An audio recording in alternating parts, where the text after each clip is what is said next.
پیارے دوستو، آج کی اس ویڈیو میں ہم ذکر کریں گے حضرت ایوب علیہ السلام کے امتحان اور آپ کے صبر کے بارے میں۔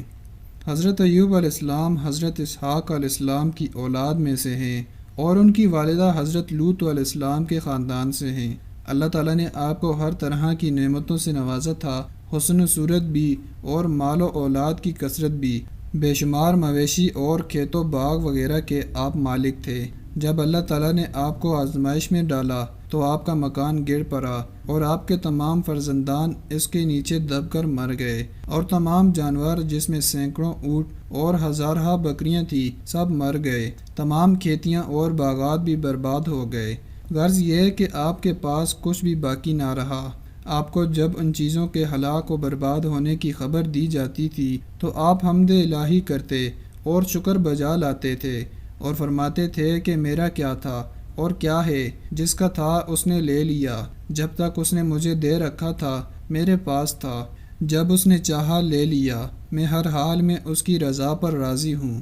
اس کے بعد آپ بیمار ہو گئے اور آپ کے جسم مبارک پر بڑے بڑے آبلے پڑ گئے۔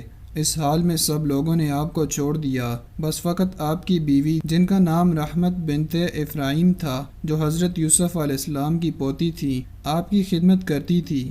سالہ سال تک آپ کا یہی حال رہا۔ آپ آبلوں اور پھوڑوں کے زخموں سے بڑی تکلیفوں میں رہے۔ عام طور پر لوگوں میں مشہور ہے کہ معاذ اللہ آپ کو کوڑ کی بیماری ہو گئی تھی۔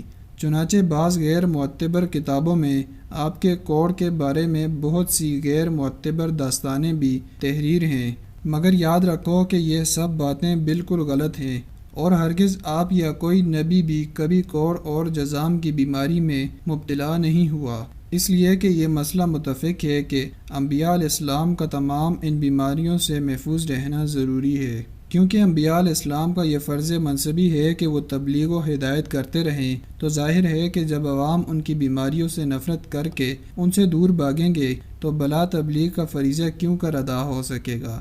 پیارے دوستو، حضرت ایوب علیہ السلام ہرگز کبھی کوڑ اور جذام کی بیماری میں مبتلا نہیں ہوئے، بلکہ آپ کے بدن پر کچھ آبلے اور پھوڑے نکل آئے تھے جن سے آپ برسوں تکلیف اور مشقت جھیلتے رہے اور برابر صابر و شاکر رہے۔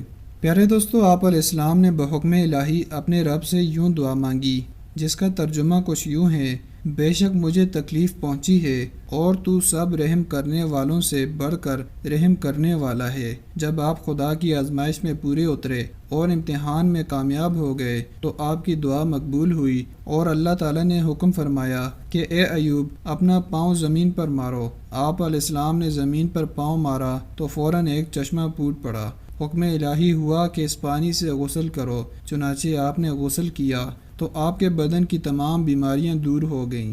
پھر آپ 40 قدم دور چلے تو دوبارہ زمین پر قدم مارنے کا حکم ہوا، اور آپ کے قدم مارتے ہی پھر ایک دوسرا چشمہ نمودار ہو گیا، جس کا پانی بے حد ٹھنڈا، بہت شیریں اور نہایت لذیذ تھا۔ آپ نے وہ پانی پیا تو آپ کے باطن میں نور ہی نور پیدا ہو گیا، اور آپ کو اعلیٰ درجے کی صحت و نورانیت حاصل ہو گئی، اور اللہ تعالیٰ نے آپ کی تمام اولاد کو دوبارہ زندہ فرما دیا، اور آپ کی بیوی کو دوبارہ جوانی بخشی اور ان کی کثیر اولاد ہوئی۔ پھر آپ کا تمام ہلاک شدہ مال مویشی اور اسباب و سامان بھی آپ کو مل گیا، بلکہ پہلے جس قدر مال و دولت کا خزانہ تھا اس سے کہیں زیادہ مل گیا۔ پیارے دوستو، ہمیں حضرت ایوب علیہ السلام کے اس واقعے سے یہ ہدایت ملتی ہے کہ اللہ تعالیٰ کے نیک بندوں کا بھی خدا کی طرف سے امتحان ہوا کرتا ہے، اور جب وہ امتحان میں کامیاب اور آزمائش میں پورے اترتے ہیں تو اللہ تعالیٰ ان کے درجات میں اتنی اعلیٰ سربلندی عطا فرما دیتا ہے کہ کوئی انسان اس کو سوچ بھی نہیں سکتا۔ اور اس واقعے سے یہ سبق بھی ملتا ہے کہ امتحان کی آزمائش کے وقت صبر کرنا اور اللہ تعالیٰ کی رضا پر راضی رہنا، اس کا پھل کتنا اچھا، کتنا میٹھا اور کس قدر لذیذ ہوتا ہے۔